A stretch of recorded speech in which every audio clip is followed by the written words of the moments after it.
Hi friends, இன்றைக்கி நம்ம என்ன வீடியோ பார்க்க போகிறோன்னா, இன்றைக்கி எல்லாரும் ஆவலாக எதிர்பார்த்துட்டு இருந்த நம்ம மீனாட்சி சொக்கநாதர் திருக்கல்யாணத்தை தாங்க பார்த்துட்ருக்கோம்.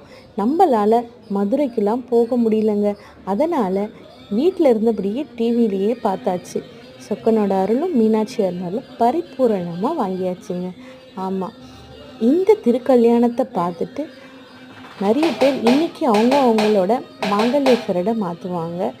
இன்றைக்கி எனக்கு கொஞ்சம் நேரம் இல்லைன்னு இல்லைங்க, கொஞ்சம் பிரியாணி கடையில் வேலை இருக்குன்றதுனால என்னால் பார்க்க முடியல.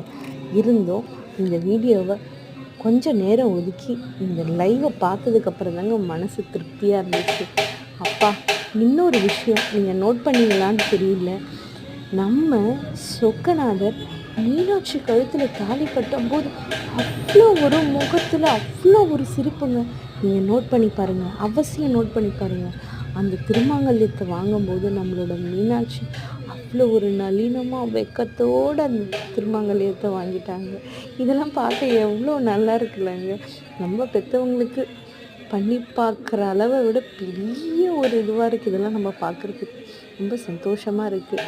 நீங்களும் இதை எந்த அளவுக்கு அனுபவிச்சிங்க, இந்த சந்தோஷத்தை இதை எந்த அளவுக்கு மனக்குளிர பார்த்தீங்கன்றது எனக்கு கமெண்ட் பாக்ஸில் கமெண்ட் பண்ணுங்க. எனக்கு நிஜமாகவே ரொம்ப சந்தோஷமாக இருக்குங்க. நேரில் பார்க்க முடியலன்னு ஒரு வருத்தம் தான் இருந்தோம். என்றைக்குனா ஒரு நாள் எனக்கு இந்த மீனாட்சியும் சொக்கநாதனும் கிட்டக்கு பார்க்குறதுக்கான அருளை கொடுப்பாங்கன்ற ஒரு நம்பிக்கையோடு இந்த வீடியோவை க்ளோஸ் பண்ணிக்கிறேங்க. ஆமாங்க, இந்த உலகத்தில் எல்லா ஜீவராசியுமே இந்த திருக்கல்யாண வைபவத்தால் நல்லா இருக்கணும்னு சொல்லி